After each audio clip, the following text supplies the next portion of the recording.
Hello বন্ধুরা, welcome to তনুর সংসার। গতকাল রাতে শরীরটা না ঠিক ছিল না, খেতে বা রান্না করতে কোনোটাই যেন মন চাইছিল না। কিন্তু সে ভাবলে কি চলবে বলো? কারণ আমার কথা বাদ দিলেও বাকি 3জন থাকে বাড়িতে যাদের খাওয়া হবে না রান্না না হলে।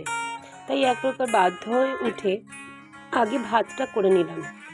ছোটবেলায় না, যখন স্কুল কলেজে তাড়া থাকতো তখন মাকে দেখতাম চটজলদি বিভিন্ন পদ রান্না করতো। সেগুলোর গন্ধ যেমন মন ভরিয়ে দিত, খেয়েও তৃপ্তি হতো। স্নান করে এসে গরম গরম ভাতের সঙ্গে সেসব সামান্য উপকরণ দিয়ে তৈরি মায়ের হাতের অসামান্য রান্না, আহা, যেন অমৃত ছিল জানো। আজ আমিও সেরকম কিছু করব ভাবলাম। তাই এই মুসুর ডাল দিয়েই পদটা বানাবো আজ। মাকে দেখতাম মুসুর ডালটা ভালো করে ধুয়ে, কাঁচা মুসুর ডালকে আলু কুচি, টমেটো কুচি, পেঁয়াজ কুচি, রসুন কুচি, কাঁচা লঙ্কা, সেই সাথে একটু নুন, হলুদ গুঁড়ো, জিরে গুঁড়ো আর সামান্য কাঁচা তেল দিয়ে হাতে ভালো করে সেটাকে মাখতো।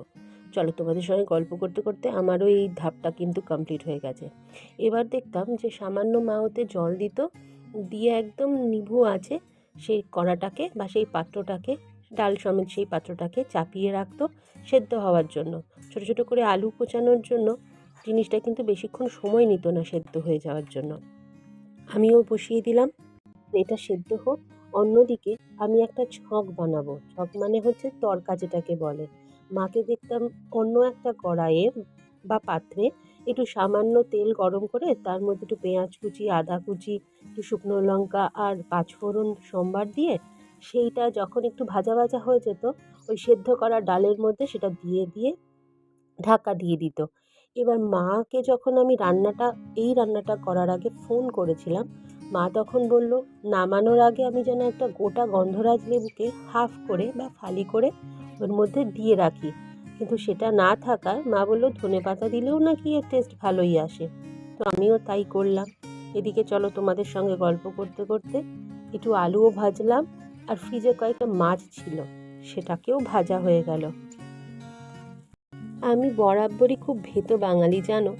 ভাত মোটামুটি আমি বিয়েবাড়ি থেকে এসেও যেন মনে হতো মা কি রান্না করেছে একগাল সেটা দিয়ে ভাত খাই। এইগুলো যখন বিয়ের পরে কৌশিককে বলতাম না, তখন কৌশিক হাসতো। কারণ ও তো সপ্তাহে একদিন মানে রবিবার শুধু ভাত খেত। যাই হোক, গল্প করতে করতে বাকিদেরও খাবার কিন্তু দিয়ে চলে এসেছি।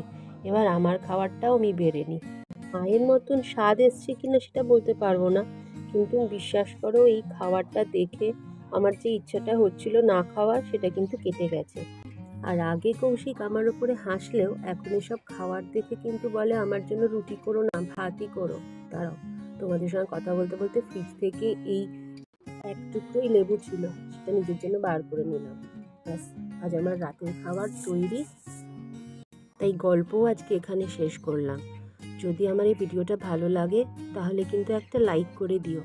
আর হ্যাঁ, অবশ্যই আমার চ্যানেলটাকে সাবস্ক্রাইব করে রেখো, কারণ এরপরে যখন গল্প করতে আসবো তখন যেন তোমাদের কাউকে একজনকেও না আমি মিস করি। সবাই একসঙ্গে যেন গল্প করতে পারি, এরমভাবেই আড্ডা মারতে পারি। তাহলে আজকে এইটুকুই। Good night, tata.